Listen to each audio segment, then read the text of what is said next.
This monster bird dropped earlier this year, and I'm confident it's one of the best releases of 2024. Hey there, I'm John. This is Two Brothers RC, and this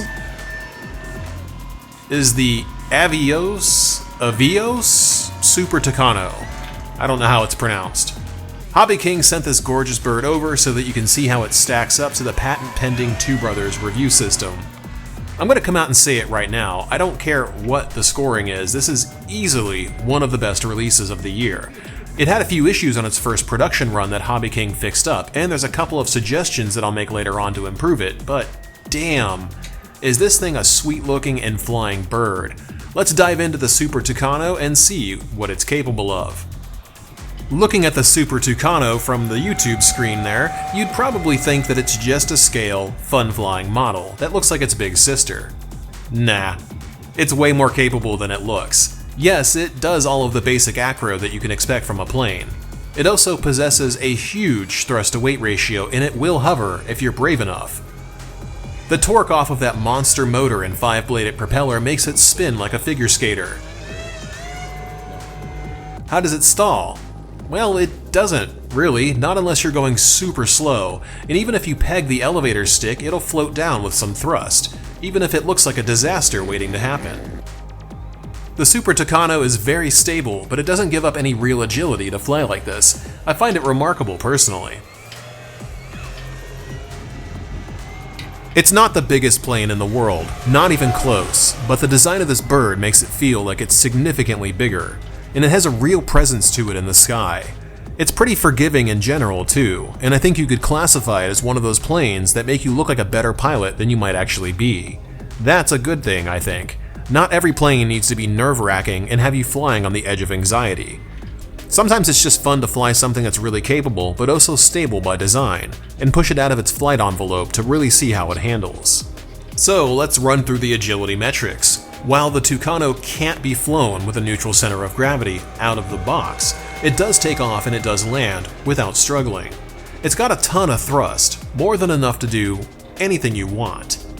Stall speed at 1G is also pretty low. While it will wobble while trying to force it into a high alpha pass, it will come right out of it by advancing the left stick. And the only way that I ever successfully got it to bite me was rotating too quickly without advancing the left stick enough. And even that was just barely scraping a wing on the pavement. The Super Tucano earns a 4 out of 5 in agility. On average, I could get about 5 minutes of flying with this bird, and that's throwing it around the way that I like to fly. If you're less aggressive, 7+ minutes is easily achievable. If you want longer flights, don't use as much of the left stick as I did and tumble the plane less. Spend more time cruising around and less time trying to hover or doing rolling circles in perpetuity.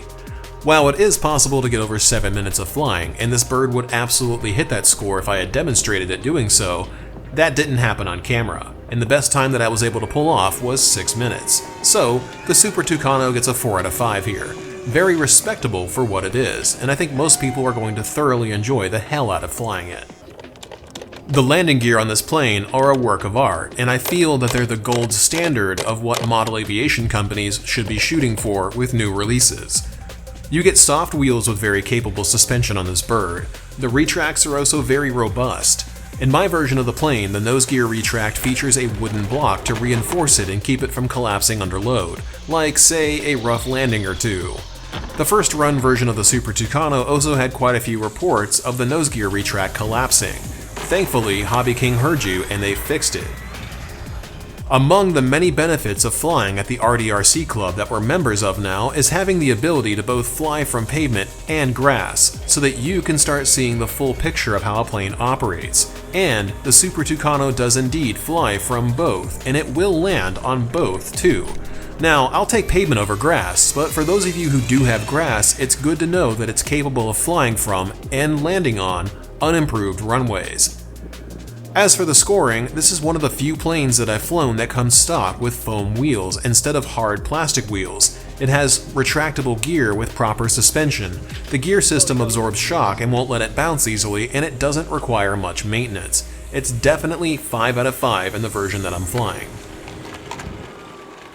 The Super Tucano also gets a 5 out of 5 in our fit and finish criteria. I mean, just look at it.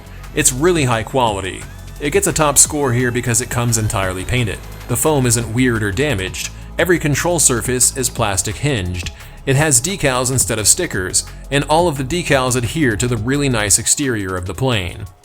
I did have one guy complain about the way that it looks in a YouTube Shorts comment, but I personally can't see what he's complaining about.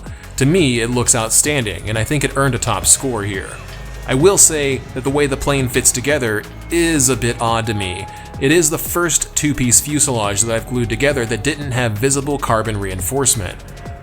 When you put the empennage on the plane during assembly, make sure that you use copious amounts of Starbond thick CA glue. Score the bare foam that will mate together with a sharp hobby knife. If you don't have thick Starbond CA, snag some from the description below and slop that stuff all over it.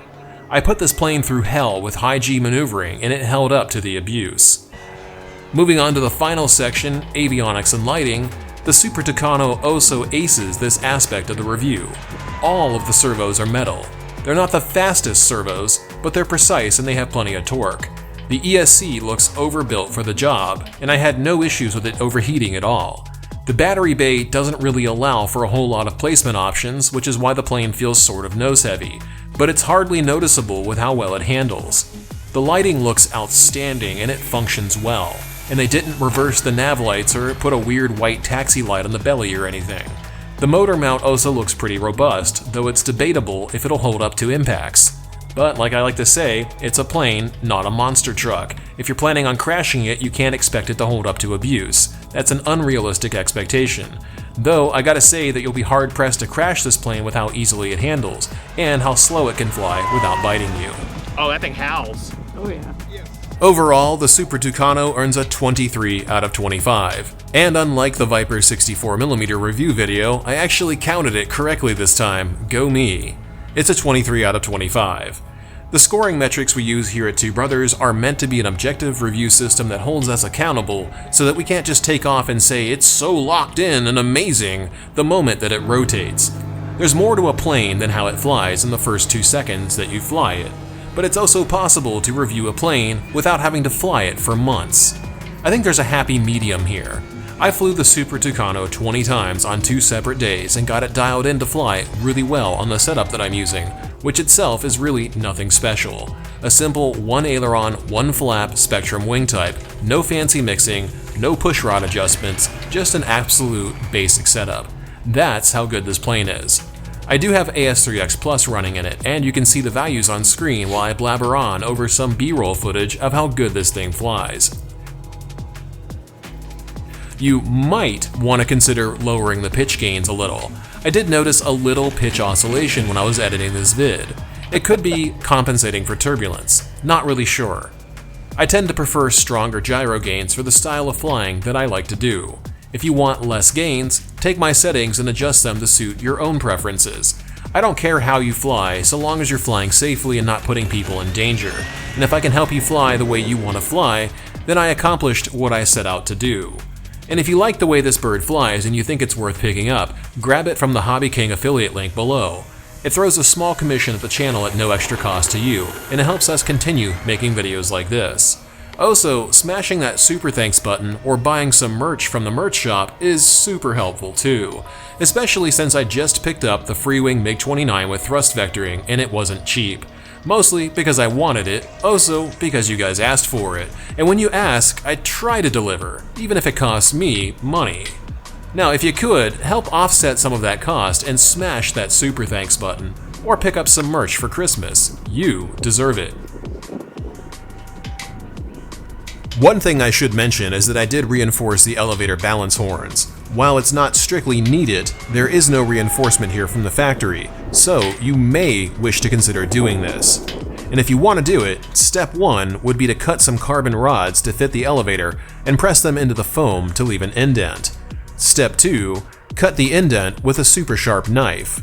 Step 3, work the rods into the elevator and seal them in with a layer of thin CA, followed by a layer of medium CA. Step 4, use the remaining parts of the gray decal sheet that comes with the plane and cover up the work that you just did. Looks like it was designed this way out of the factory, huh? Again, it's not really needed, but it will help strengthen the balance horn and keep it from ever ripping off in the air under aerodynamic forces.